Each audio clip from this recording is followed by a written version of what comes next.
Okay, so now on to the third and final prepared question. It's, as the candidates know, a long one with several parts. So if I need to repeat it during the answering period, let me know. Here's the first reading of it.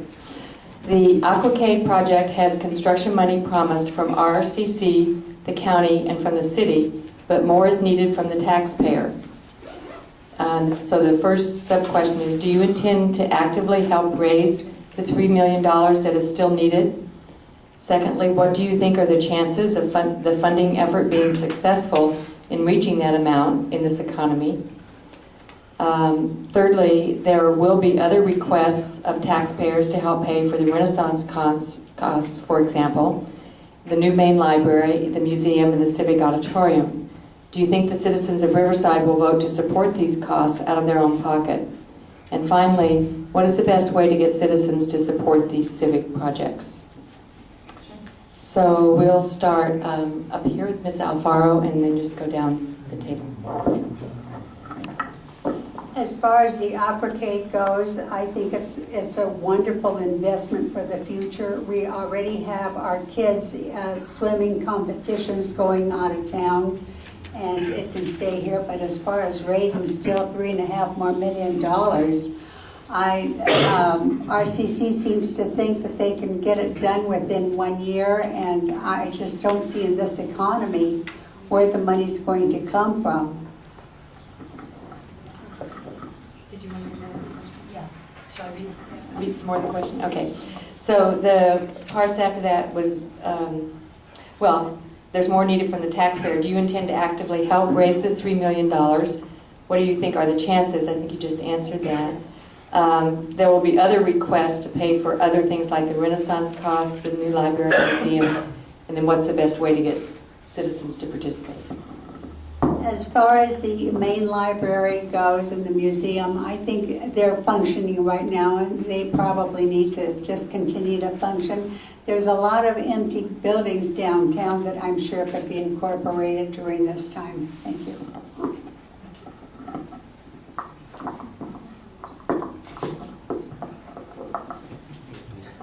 $3 million, huh? And we have a $45 million surplus. Let's see. How do you work that out? Oh, no, it's an emergency fund, but the fiscal year is going to be up here this summer, so why don't we just throw $3 million into it? Wait, but that's taxpayer money. Isn't that where that $45 million came from? That's our money that we put into it? So maybe what is done for many athletic fields could be done for this situation. Maybe local businesses could sponsor it. If it's really that important to the community and the customers of these businesses really want it, then maybe these businesses could sponsor. Local businesses could come up with $3 million if it's something that's really that important to the community. It's good to have a swimming pool. It's good to have as many swimming pools as we can afford. But we have to remember that we're dealing with the people's money. These things like the library, Fox Theater, all these other Renaissance projects. Right? These are things that there's a lot going on downtown.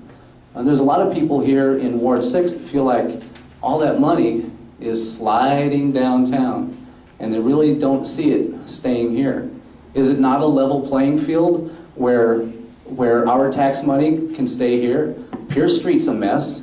I get jarred to death on my way home going up Pierce Street to Indiana Avenue. There are things that need to be done. There are things that need to be done with taxpayer money. The things that need to be done with taxpayer money are not things that the taxpayers have no choice over. All these projects are paid for with bond money that you did not vote for. Over in project areas in Riverside, there's over 16,000 acres of it, about a third of the acreage of Riverside. More than half of the property tax money in these project areas does not go into basic city services, which is what property taxes are for. More than half of it goes back into the redevelopment agency. But yet that's not enough. So far, the redevelopment agency has built up about $64 million in tax increment money. As a rule, that number doubles every 10 years. Okay? They built up all this money, and yet we don't seem to have the $3 million that we need in tax money or whatever just to pay for this Aquacade project. If the people want it, let the businesses sponsor it.